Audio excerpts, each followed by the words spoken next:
Well, you never think it's going to happen to you, and it happened. I got hacked, identity theft, the whole 9 yards. Stick around, find out what happened and what we're doing to fix it. All right, so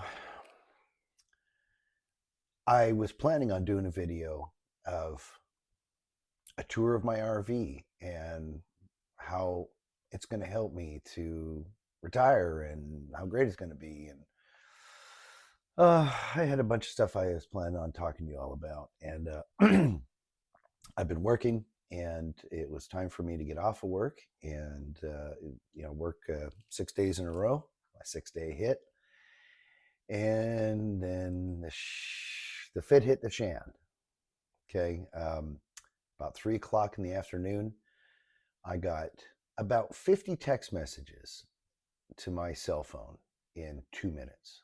It just was flying up the screen, just constant, all spam text messages. Welcome to such and such book club, or congratulations on, this, or thank you for joining that. I mean, just constant stuff. 50 of them. So, I didn't read them all, but I knew something was going on. Like, what the heck? So I decided to start deleting them. And then I stopped and I wasn't sure, I wasn't opening them.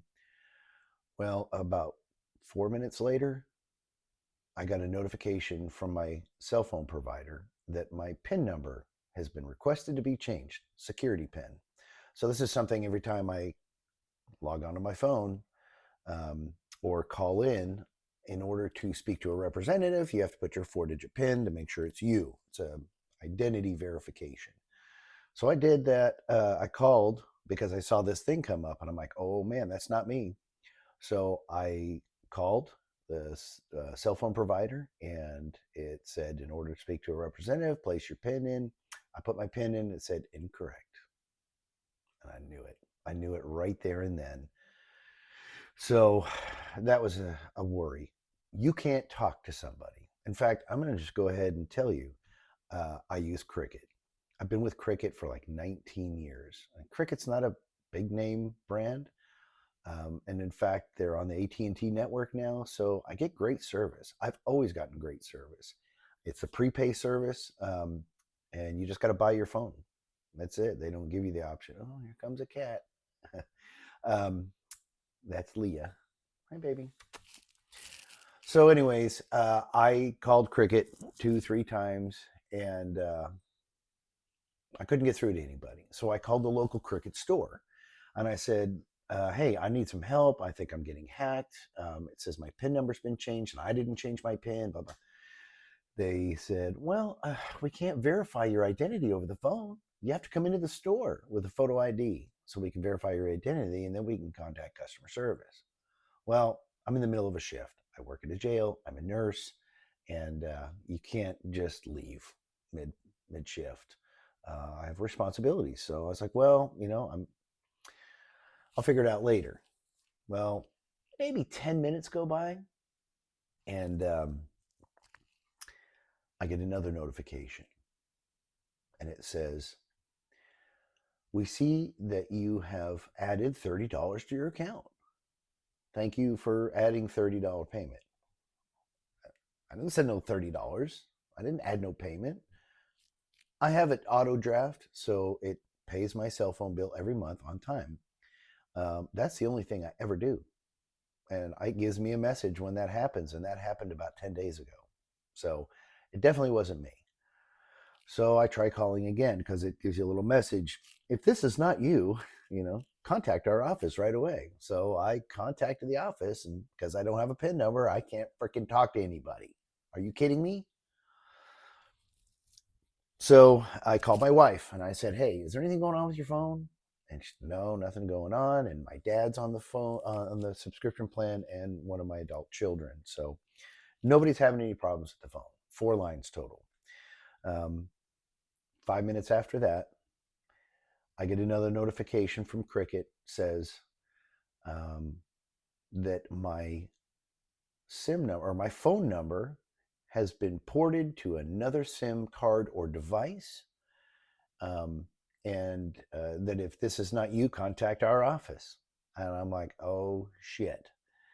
And as soon as maybe a minute after that, my phone went dead. Instead of having little bars of service, SOS. And I'm like, oh my God, they just stole my phone. They stole my identity, whatever. And so now I can't call anybody. And I'm inside a jail, so there's no Wi Fi. So my phone doesn't work. It doesn't have any internet signal. Um, and, the company doesn't have Wi Fi, it's run by the city. So I use the landline to call my wife, and I can't call her because her phone's dead too. All 4 lines on my account were taken, and they were all. Eventually, I found out they were transferred into somebody else's name. So, needless to say, I got off of work a little bit early, luckily, and I went straight down to the Cricket store to present my ID so they could identify me. And they said, "What's your phone number?" And I tell them my phone number, and they're like, "That doesn't match the name on the account." I said, "Yeah, I've been hacked. Somebody swapped my SIM out, and it's whoever did it." And they said, "Well, what other phone lines do you have on there?" And I gave them the numbers, and they're like, "Yeah, we see those here plus an additional line. There's a fifth line on here." Who did that? Why they did that? I don't know. But they paid $30, or I got charged $30 to put that additional line on there. So they put me through to fraud prevention eventually because they tried to call customer service themselves from the Cricket store, and it asked for a PIN number. And they're like, "What's your PIN?" I said, "It's been changed. Have you not been listening?" So, anyways, eventually we got through to a help desk, and the help desk put us through to customer service, and they started a fraud case and opened up the thing and whatever. And then they gave me like a ticket number, of an open ticket for a fraud case. But they couldn't go any further. And I spent about an hour there at the Cricket store. So I decided to go home. Now, let me backtrack just a little bit. When I was at home or at work, I was nervous. And the first thing I did was log into my bank account from my work computer. Shh, don't tell anybody. And I checked my bank account, my balance, no transactions, balance was normal, everything was fine. And I'm like, but by the time I got home, my wife, of course, was panicking. And I had figured out while I was at the Cricket store to use Messenger to send her messages. And we have Wi Fi here in the house. So I was able to do that, message each other. And one of my sons has his own cell phone service. And I asked him to meet me at the house so we could use his phone. So I went to house, and immediately I checked my bank account, and there was $1,000 missing. And I didn't have much more than that. And I'm like, oh my God. Luckily, the savings was still there, but the checking was half wiped, at least. So now we're panicking. So immediately get off of the app and straight onto my son's phone to call the bank to put my accounts on hold, suspended, canceled, whatever you got to do.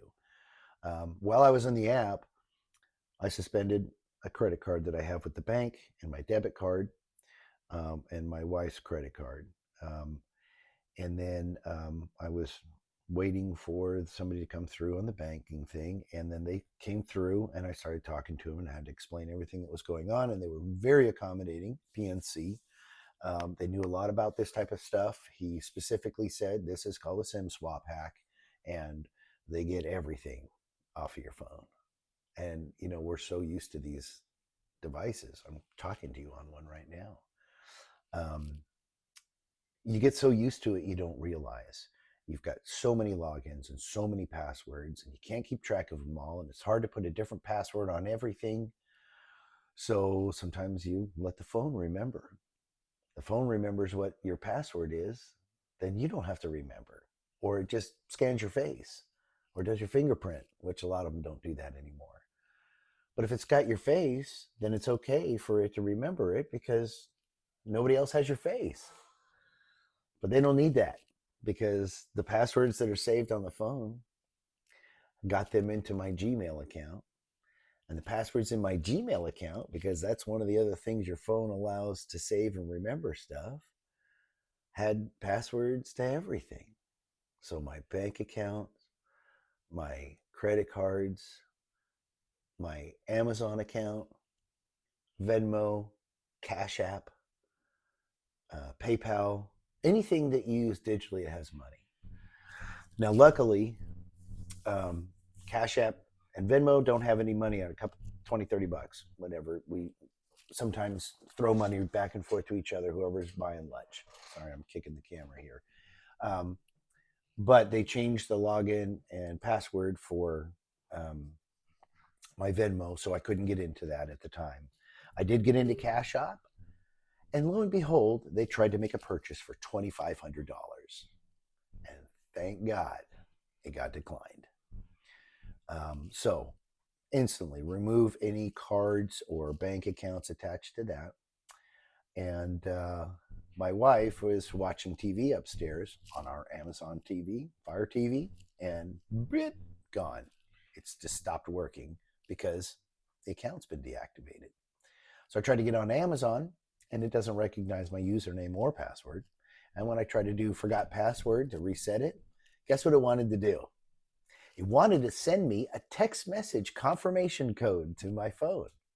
I can't. My phone is dead. It's gone. It's in somebody else's hand in probably Pakistan or wherever. No offense to anybody from Pakistan, but that's probably where it was. And so I can't get a confirmation code sent to my text messages in order to reset my password. And then it says you have other options like your email. Well, my email was hacked. So I can't get an email as well. So it's going to go to them or they're going to see it because I was basically logged out of my email. I could see all the emails that were on my phone that had been loaded in before, but I couldn't receive anymore and I couldn't send anymore. And I didn't want to sign out because then it would just wipe everything. So I needed the information that was there. And then, of course, I ended up getting about 63 emails over the course of the next 24 hours. So I'm panicking and I'm still on the phone with the bank and they're handling stuff and they're like, don't worry, we're gonna take care of the $1,000. It's fraud and you're insured. I haven't gotten it yet, but that's what they said. And then I remembered that I pay for identity theft protection through my work. So I got onto the benefits page and I looked it up and it says the name of the company, but no contact information. So I got to Google search that and then I call them and they don't have a record of me. I can see in my benefits page the name of the company and the $6 or $12 every paycheck that they take out, and they don't have any record. And then now I'm freaking out again because what's the point of having that the whole time if I can't use it? Well, it turned out there's more than one variation of that company, and so I tried a different phone number and I was able to get through. So I did open a case. And they said they're going to watch my credit and they're going to watch all my accounts.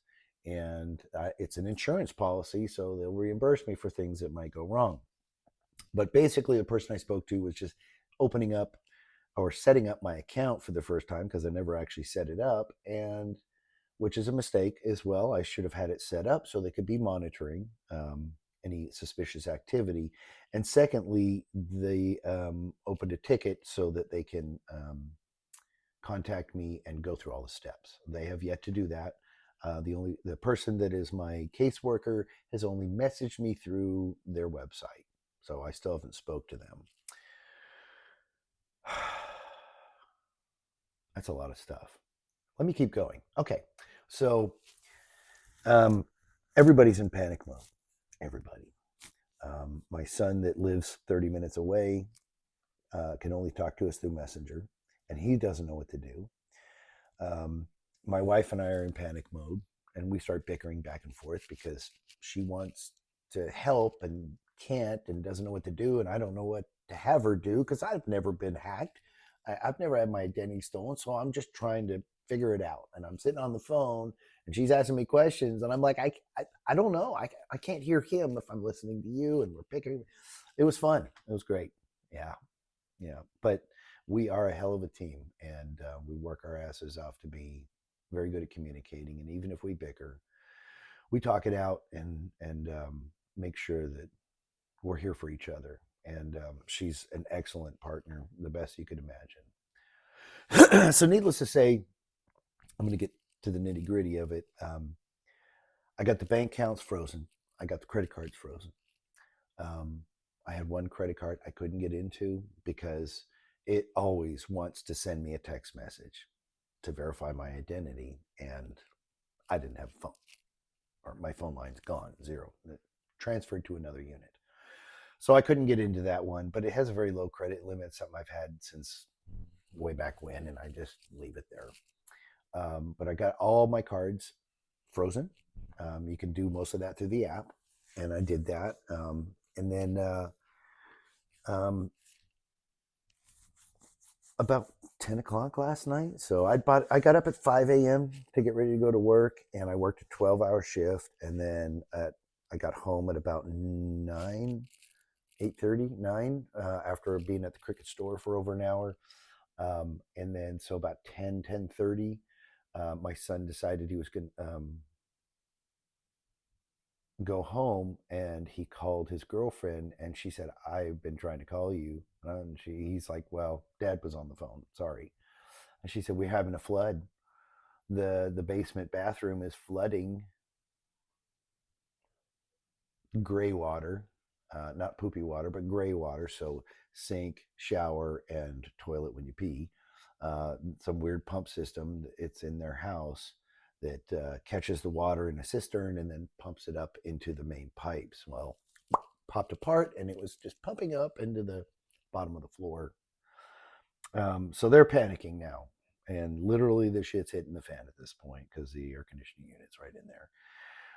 So then I had to go over to my son's house to help him to clean all that up and fix the pipe, which we did. We were successful. We got the water mostly cleaned up. And then I got home about 1 o'clock in the morning and passed the fuck out. Excuse my French. Um, got up this morning and decided we were going to go down to Cricket and try to continue to resolve, because they never called me back, and they were supposed to contact me on my son's phone. And also, I wanted to go to the bank and move my money into new accounts. So I went to Cricket, and after being there for an hour and contacting customer service, they'd like to tell me, oh, well, we don't have an open ticket on you, and we don't have a fraud account, and this account is not yours, and we can't verify your identity. I said, are you freaking kidding me? I spent an hour on the phone. I have the number right here. I wrote it down. Like, I spoke with somebody for an hour at customer service. Well, I'm sorry, but we can't do this. We don't have a way to identify you. This is not your account any longer. The email is different, and yeah. So, needless to say, I was getting frustrated because here I am trying to, resolve a problem that I started resolving the night before, and they sounded like they had it under control, and they're like, no, we don't even have an open account or open ticket for fraud on your account. And it's not even your account. It belongs to Kim, whatever the hell it was. Mary something. Mary Kim, I think, is what the name that they changed it to. So now I'm getting frustrated. You know, and I'm a pretty calm fella. Like, I keep my cool under pressure, and the pressure's been building. So yeah, I went ahead and hung up on her because she was not being helpful. And the woman that was working at the counter was extremely helpful. And she took down all my information and said that she would contact her manager because they got a guy on the inside that does this type of stuff and would be able to help. I said, great. I got to go to the bank and make sure my money's protected. And my son calls me, Messenger, because I had Wi-Fi at the Cricket store, and says, hey, the Cricket just called the fraud department and wanted to talk to you. And I was like, well, I'm not there. I'm here. And he said, okay, he's going to call back at 2 o'clock, 2:30 or whatever. And I said, okay, well, you got to meet us at the bank anyways, because we have accounts, we all have accounts together. So meet me at the bank, bring your phone. And we went to the bank, and they were awesome. Got everything transferred, protected, new debit cards, canceled the credit cards, sending us new ones, no charges, no fees. Said they're going to take care of the $1,000. And then they got call from I got a call on my son's phone from Cricket, and they fixed everything. They got my son, my wife, and my father, all three of their lines reinstated and set up on a whole new account, and their phones reactivated. On mine, because I was the one that was hacked, um, they had to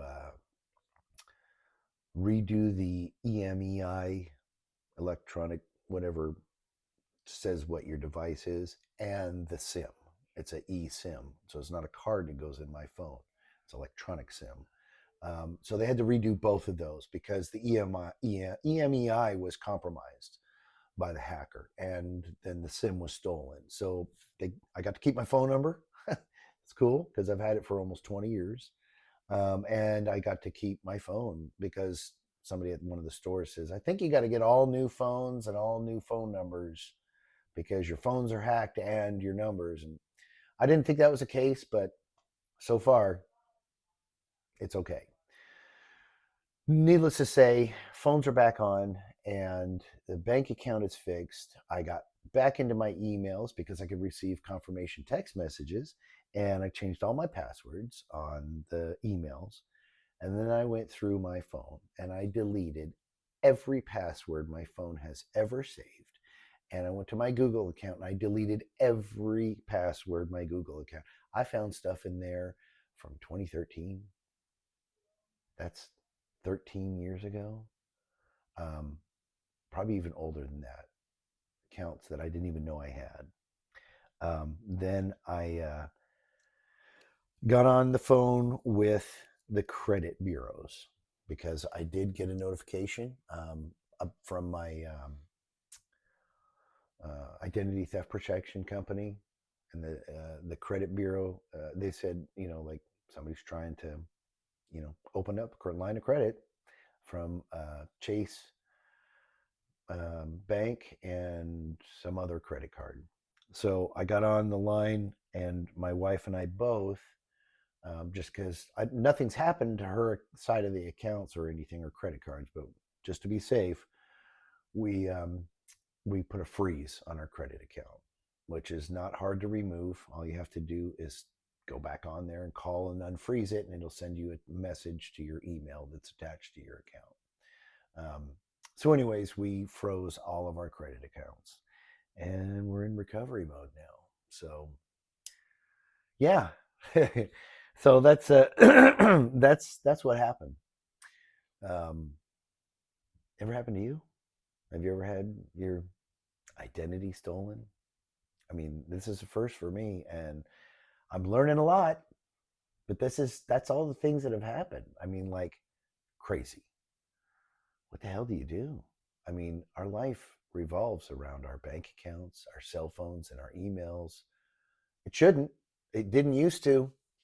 Back when I was a young feller, we never had no cell phones or emails. We just did it the old-fashioned way and wrote a letter. Yeah. Well, I'm not an old young feller anymore, but I also move with technology. But unfortunately, we're all vulnerable. So I appreciate you taking the time to listen to my story, and I don't even know if it's interesting or not, but I feel like I need to talk to somebody, and I wanted to talk to you guys because guess what? This is part of my retirement journey is trying to keep what I have, don't lose it all. Otherwise, I'm going to have to start from friggin' scratch. Yeah, that would be insane. But yeah, so we're also going to go down to the county records office, and we're going to lock our title for our house, because apparently that's another thing that they can do is if your title's not locked, they can do a quick deed claim and transfer your title into their name, and then take a loan out on the equity of your home, or sell your house to somebody else, and then they get the finances paid and they leave, and then somebody shows up for move-in. Like, people buy houses without looking at them, and that's who they're going to look for.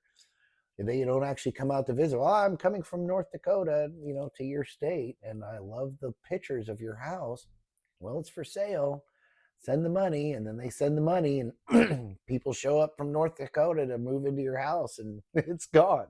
You're like, no, I live here. This is my house. And they're like, well, here's my title. What do you do? So, yeah, it's a freak out time right now. I don't know what I'm going to do, but I'm going to do what I can to protect myself and my family to make sure that we can survive. So, I don't know. Jump in the comments and just let me know if you've ever been through this before and how you would handle it. If there's anything you would do different, or if you have tips of other ways that I can protect myself and my family. Because I'd like to retire and enjoy my life, not freak out. I don't want to freak out. All right. Well, thanks for watching, and I will be putting out a video in the next couple of days on the RV and some things about it that are associated or in line with the retirement process that I'm going through. That, I mean, this is hopefully our plan. Like I said before, I don't have it all figured out, but I want to go through this journey with you guys, and hopefully we can get it figured out. So stay tuned for another video pretty soon. Okay.